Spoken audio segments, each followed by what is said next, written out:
Et franchement, j'ai commencé à me sentir super mal. Laetitia, tu te plains qu'on te juge, mais tu juges les autres. Il y a quelque chose qui fonctionne pas. Vous sentez que les gens vous jugent beaucoup. Réfléchissez. Vous êtes sûr qu'il y a quelque part que vous aussi, vous ne jugez pas les autres.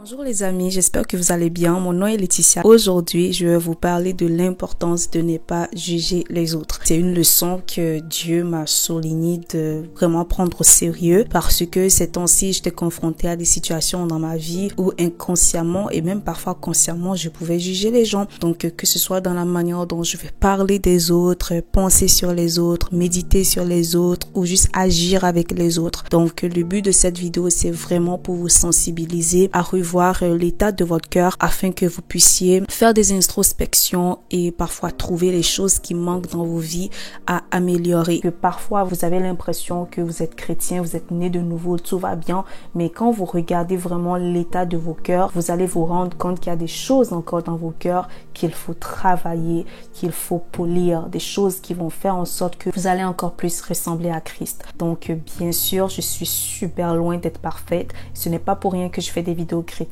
pour vous montrer que ma vie chrétienne est loin d'être parfaite. Et moi aussi, chaque jour, je m'essaie de faire les choses pour être à l'image de Christ et aller encore plus loin dans ma relation avec Dieu. Je prie vraiment que cette vidéo vous bénisse. On va commencer. La Bible déclare dans Matthieu 7, versets 1 à 5. « Ne jugez point, afin que vous ne soyez point jugés, car on vous jugera du jugement dont vous jugez, et l'on vous mesurera avec la mesure dont vous mesurez. » Donc, la semaine passée, ce qui m'est arrivé, c'est que j'étais dans le bus et j'avais vu une vieille dame qui allait rentrer dans le bus et elle avait vraiment l'air déboussolée. Donc, je vais juste vous dire, c'est une dame que j'avais vue dans le même bus il y a 2 ans pendant la pandémie. Elle demandait au chauffeur comment se rendre à tel endroit. Et à chaque fois que je la vois, la première fois et aussi la deuxième fois quand je l'ai vue la semaine passée, on dirait qu'elle ne sait jamais comment prendre les transports. Elle ne se rend pas compte que le titre de transport qu'elle a ne correspond pas à la ville dans laquelle on est. Le fait que je l'ai vu faire cette erreur 2 fois, le premier réflexe pour moi quand je l'ai vu la deuxième fois, c'était de me dire, c'est sûr que ça c'est dans ma tête bien sûr, oh c'est sûr qu'elle fait exprès. Elle fait toujours semblant comme si elle ne savait pas qu'elle n'avait pas le bon titre de transport pour que le chauffeur la laisse entrer. En plus, c'est surtout qu'elle est vieille, elle veut juste qu'on la laisse passer parce que les vieilles personnes souvent leur donnent plus de privilèges. Donc c'était toutes les pensées comme ça qui venaient dans ma tête.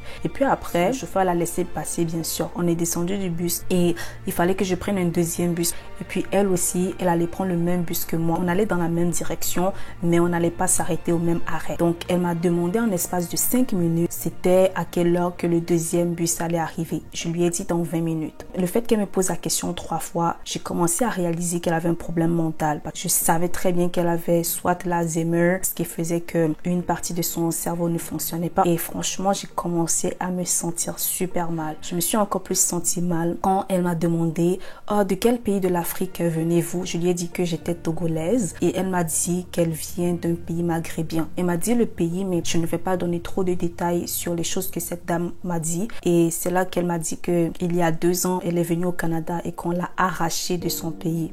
Arraché, on va être honnête, mais c'est un terme qui m'a beaucoup alarmée. Elle me parlait de comment est-ce que son mari était mort, mais ses enfants ne voulaient pas la laisser seule dans ce pays maghrébien. Elle est venue au Canada il y a 2 ans et que depuis elle n'arrive pas du tout à s'adapter au pays et qu'elle a eu plusieurs problèmes de santé, qu'elle a eu 2-3 arrêts cardiaques, elle est dans la dépression, dans l'anxiété et à cause de ces arrêts cardiaques, elle a perdu une bonne partie de sa mémoire et que si je lui demande des souvenirs des choses qu'elle a vécues il y a même 20 ans, elle ne sera pas capable de me le dire. Et puis elle m'a dit que même si je lui explique comment prendre l'autobus ou je lui explique comment se déplacer d'un point A à un point B, oui, les prochaines minutes, elle va se rappeler, mais après, elle va perdre la mémoire et puis elle ne va plus se rappeler de comment se déplacer. C'est là que je me suis rendu compte. Laetitia, tu jugeais cette dame.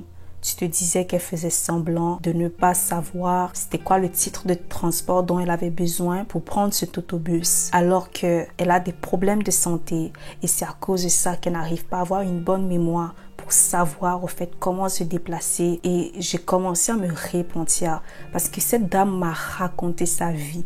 Elle ne me connaissait pas, mais franchement, ça m'a beaucoup peiné le fait que je l'ai jugée alors que je ne savais pas ce qu'elle traversait. Donc elle commençait à pleurer parce qu'elle avait beaucoup de peine, beaucoup de choses qu'elle avait retenues dans son cœur. En me parlant, ça sortait. Et puis elle-même ne comprenait pas pourquoi elle arrivait autant à s'ouvrir à moi. Mais après, vous me direz dans les commentaires comment est-ce que vous allez agir avec cette femme. Est-ce que vous allez apporter Jésus tout de suite ou vous allez juste l'écouter et puis être cette oreille attentive dont cette personne avait besoin. Laissez-moi dans les commentaires ce que vous aurez pu faire à ma place. Le but de cet exemple, c'est vraiment de vous rappeler à quel point vous ne savez pas ce que les autres personnes vivent. Réfléchissez. Est-ce que cette personne agit comme ça pour une raison? Est-ce qu'il y a d'autres choses derrière ce comportement que je peux comprendre à part ce côté de chair qui te dit de juger la personne? Et l'autre chose que je vais vous raconter, c'est que moi personnellement, on me collait souvent l'étiquette de la fille snob et j'étais une fille qui vivait beaucoup dans la solitude. Moi aussi, je vivais des choses et les gens me jugeaient selon